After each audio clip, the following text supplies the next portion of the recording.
வந்திருக்கும் அனைவருக்கும் வணக்கம். என்னை முன்னாடியே பேச கூப்பிட்டாங்க. நான் கொஞ்சம் கூச்சப்பட்டுட்டு இல்லை என்னை எடுத்துருங்க, நான் வரல, இங்கே எல்லாம் அறிவார்ந்தவங்களா இருக்காங்க, பட்டிமன்ற பேச்சாளர்லேருந்து சமூக சிந்தனையாளர் எல்லாரும் இருக்காங்க, அவங்க முடி நான் என்ன பேசுறதுன்னு பயன்ட்டேன். ஆனால் இவங்க இதுக்கு முன்னாடி இருந்த அந்த பசங்க ஸ்டூடெண்ட்ஸ் எல்லாம் பார்க்கும்போது எனக்கே மோட்டிவேட் ஆயிடுச்சு.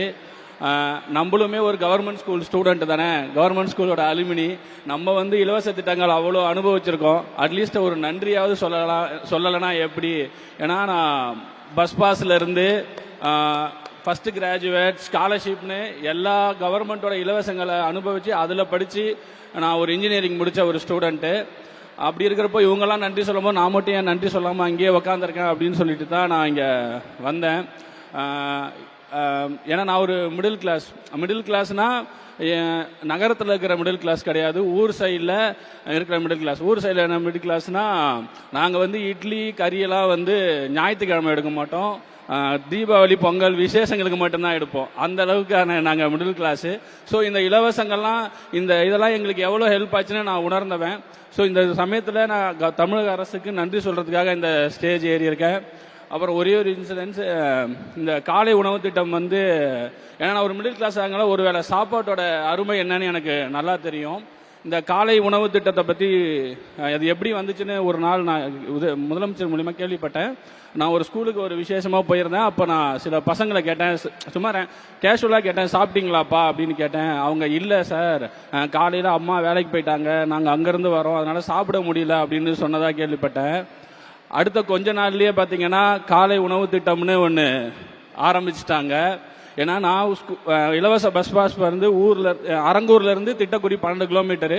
நான் திட்டக்குடி ஸ்கூலுக்கு வருவேன். மேக்சிமம் 7:30 to 8 பஸ்ஸை பிடிக்கணும். 8, 8:30, 9 மணி ஆகிடும் ஸ்கூலுக்கு வர. அப்போ நான் யோசிச்சிருக்கேன், இந்த மதியம் சோறு போடுற மாதிரி காலையிலையும் சோறு போட்டிருந்தா கொஞ்சம் சந்தோஷமா இருந்திருக்குல்ல, ஸ்கூல்ல சாப்பிட்டுருக்கலாம்ல அப்படின்னு நான் யோசிச்சிருக்கேன். அது இன்னைக்கு நடந்து இன்னைக்கு அதனால ஒரு 24 லட்சம் பிள்ளைகள் சாப்பிட்றாங்க. அது இன்னும் அடுத்த கட்டத்துக்கு போயிட்டு இருக்கும் போது அந்த உணவுக்கு ரொம்ப ரொம்ப நன்றி சார். அப்புறம் பெரிய பெரிய முதலாளிகளுடைய தேவைகளையும் பூர்த்தி செய்யற நிறைய கவர்மெண்ட்டுக்கு மத்தியில் ஒரு பாமரனோட பசங்களோட குழந்தைங்களுடைய கோரிக்கைக்காக ஒரு திட்டம் நிறைவேறிருக்கு, அதை அமல்படுத்தி இருக்கிறாங்க. அதுக்கு நான் நன்றி சொல்ல வந்திருக்கும் போது இதை நான் ரொம்ப ப்ரிவிலேஜா பார்க்குறேன். தமிழக முதல்வர் அவர்களுக்கும் கல்வித்துறையிற்கும் மிகப்பெரிய நன்றியை தெரிவித்துக் கொள்கிறேன். இது மாதிரி இன்னும் நிறைய பண்ணுங்க. நம்ம ஆல்ரெடி பண்ணிக்கிட்டு தான் இருக்கிறோம் தமிழக அரசு.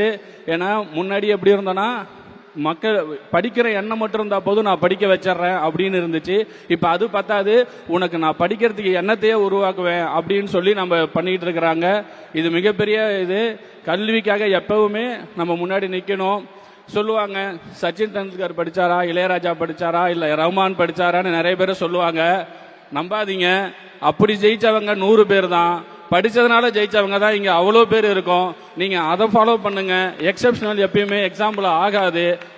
முதல்வர் அந்த ஏவியில சொன்னதுதான், படிங்க படிங்க படிங்க. நான் எக்ஸ்ட்ரா ஒரு தடவை சொல்றேன், படிங்க.